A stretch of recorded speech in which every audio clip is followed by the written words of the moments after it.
აბა მოგესალმებით ყველას. დღეს ჩვენ ერთად ჩაუყრით საფუძველს ყველაფერს, რაც Arduino-s სამყაროში დაგჭირდებათ.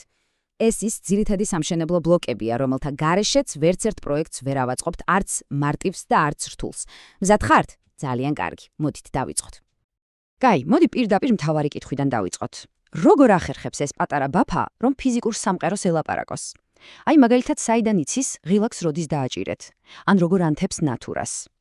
ამ ყველაფრის გასაგებად, ჯერ მის ციფრულ გრძნობის ორგანოებს უნდა გავეცნოთ. აი, ეს ციფრული პინები, I/O პინები, როგორც ეძახიან, ზუსტად ეგ არის Arduino-s საშუალება, რომ სამყარო აღიქვას და მასზე იმოქმედოს. წარმოიდგინეთ, რომ ეს მისი თვალები, ყურები და ხელებია ერთდროულად. ხო და თითოეულ ამ პინს წარმოიდგინეთ შეუძლია 2-დან ერთ-ერთ როლში იყოს. Input რეჟიმში ის ფაქტობრივად უსმენს გარე სამყაროს, ანუ ელოდება სიგნალს მაგალითად ღილაკისგან, ხოლო output რეჟიმში პირიქით თვითონ მოქმედებს, აგზავნის სიგნალს, რომ ვთქვათ LED ნატურა აანთოს ან ძრავი ამოძრაოს, ანუ ერთი გისმეს, მეორე კი აკეთებს იმას, რასაც ეუნები. მარტივია, ხო? კაი, და კოდში როგორ ხდება ეს ყველაფერი? აი, ზუსტად ამისთვის გვაქვს pin mode ფუნქცია, ჩვენი მთავარი ინსტრუმენტი. ძალიან მარტივია, ვეუბნებით pin-ის ნომერს და მერე უთითებთ რეჟიმს. გინდა input იყოს თუ output. სულ ესაა. ამ ერთი ბრძანებით თითოეულ pin-ს თავის კონკრეტულ როლს ვანიჭებთ. კარგი, გასაგებია. Arduino გრძნობს, მოქმედებს, მაგრამ ჩვენ საიდან გავიგოთ, რას ფიქრობს თვითონ? ან რა ინფორმაცია მიიღოს სენსორისგან? სწორედ აქ გვჭირდება მისი ხმა. და ამ ხმას serial monitor ჰქვია. მოგლედ, ეს serial monitor არ არის იცით. პირდაპირ მნიშვნელობით ფანჯარა Arduino-s twin-ში. ის გვიჩვენებს ყველაფერს, რასაც მიკროკონტროლერი ზიალურ დროში გვიგზავნის. იქნება ეს ტექსტი თუ რაღაც მონაცემები. დამიჯერეთ, ეს აპისტებლად სასარგებლო რამეა. განსაკუთრებით მაშინ, როცა რაღაც არ მუშაობს და ცდილობთ გაიგოთ, რა ხდება თქვენს კოდში. იმისთვის, რომ ეს საუბარი დავიწყოთ, setup ფუნქციაში, ანუ კოდის იმ ნაწილში, რომელიც ერთხელ სრულდება, უნდა ჩავწეროთ serial begin 9006-ას. ეს ბრძანება იწყებს კავშირს.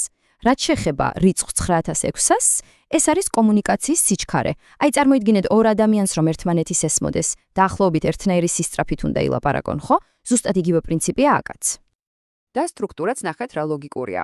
Serial begins ვიყნებთ ერთხელ პროგრამის დასაწყისში, setup-ში, ხოლო serial print lines, რომელიც უკვე კონკრეტულ მონაცემებს ბეჭდავს, ვიყენებთ loop-ში, ანუ კოდის იმ ნაწილში, რომელიც მუდმივად მეორდება.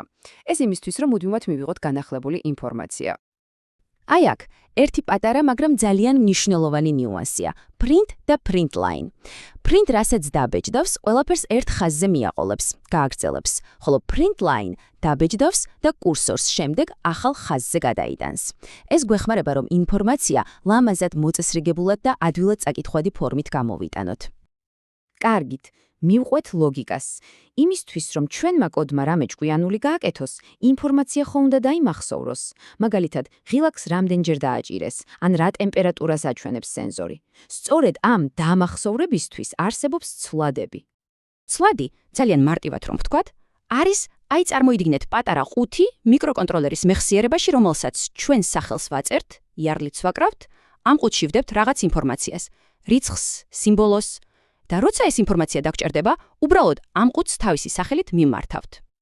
და აი, ამ მეხსიერების ყველაზე პატარა აგური, ფუნდამენტი არის ბაიტი. ეს არის პაცაწინა კონტეინერი, რომელსაც შეუძლია შეინახოს რიცხვი 0-დან 255-მდე. ანუ ჯამში 256 სხვადასხვა მნიშვნელობა. ეს ერთი შეხედვით მარტივი პრინციპი არის აბსოლუტურად ყველაფრის საფუძველი ჩვენს ციფრულ სამყაროში. და რა თქმა უნდა, ყველა ინფორმაცია ერთნაირი არაა, ხო? ამიტომ სხვადასხვა ზომის ყუთები გვჭირდება. სწორედ ამიტომ გვაქვს მონაცემთა სხვადასხვა ტიპები. მაგალითად, bool ტიპის ცვლადი ინახავს მხოლოდ ორ რამეს: true ან false, ანუ კი ან არა. ints ვიყენებთ მთელი რიცხვებისთვის, floats კი ათწიმადებისთვის. სწორი ტიპის არჩევა იგივეა, რაც სწორი ზომის ყუთის შერჩევა. ეს გვეხმარება, რომ მეხსიერება ტყუილად არ დავხარჯოთ. და სათქმნით ამ ცვლადებს. ძირითადად ორი ვარიანტი გვაქვს. თუ ცვლად setup-ის თავზე, კოდის დასაწყისშივე შევქმნით, ის იქნება გლობალური, ანუ კოდის ნებისმიერ ნაწილს ეცოდინება მისი არსებობის შესახებ, ხოლო თუ მას რომელივე ფუნქციის შიგნით შევქმნით, ის ლოკალური იქნება, ანუ იარსებებს მხოლოდ იმ ფუნქციის ფარგლებში. კარგით, საკმარისია თეორია. მოდით ახლა ეს ყველაფერი რაც ვისწავლეთ ერთად შევკრათ და ერთი ძალიან გავრცელებული პრობლემა გადავჭრათ, რომელსაც აბსოლუტურად ყველა დამწყები აწყდება. აბა, წარმოიდგინეთ სიტუაცია, რომელიც ალბათ ყველას გამოუცდია, ვინც Arduino-სთან მუშაობა დაიწყო. აწყობთ მარტივ სხემას ღილაკით, აჭერთ და არაფერი. ან ერთხელ აჭერთ და კოდი ფიქრობს, რომ 1000 ჯერ დააჭირეთ. რა ხდება? რატომ იქცევა ასე არასტაბილურად? ამ უცნაური ქცევის მიზეზი არის რაღაც, რასაც მცურავი პინი ხვია, იგივე floating pin. როცა ღილაკს ხელი არ აჭერია, პინი არც დადებით პოლუსზეა მიერთებული და არც უარყოფითზე. ის ფაქტობრივად ჰაერშია გამოკიდებული და პატარა ანტენასავით იჭერს გარემოში არსებულ ელექტრულ ხმაურს, რაც Arduino-ს ტვინსურევს და არასწორ სიგნალებს აწვდის. ტრადიციულად ამ პრობლემას როგორ ჭრიდნენ? აპარატურულად, ანუ სქემაში, ამატებდნენ ერთ პატარა დეტალს, რეზისტორს. ეს pull-up ან pull-down რეზისტორი პინს ანიჭებს სტაბილურ ნაგულისხმევ მდგომარეობას, რომ ჰაერში აღარ იტივტივოს. ეს მეთოდი მუშაობს, მაგრამ დამატებით კომპონენტს და წვალებას მოითხოვს. მაგრამ საბედნიეროდ არსებობს ბევრად მარტივი, უფრო ელეგანტური პროგრამული გზა, რომელიც პირდაპირ Arduino-შია ჩაშენებული და ჩვენს ცხოვრებას ძალიან ამარტივებს. აი ეს არის თითქმის მაგია. როცა ვწერთ pin mode button pin input pull up, ჩვენ პირდაპირ Arduino-ს ვეუბნებით. იცი რა, გარე რეზისტორი არ მინდა. შიგნით რაც გაქვს, ისჩერდეთ და ასტაბილურეს სიგნალი. და всё, პრობლემა მოგვარებულია. აპარატურული პრობლემა იჭრება პროგრამულად, კოდის მხოლოდ ერთი ხაზით. აი ასე მეგობრებო, თქვენ ხელშია უკვე სამი უმნიშვნელოვანესი სამშენებლო ბლოკი. იცით, როგორ ესაუბროთ სამყაროს, როგორ მოისმინოთ მისი პასუხი და როგორ შეინახოთ ინფორმაცია.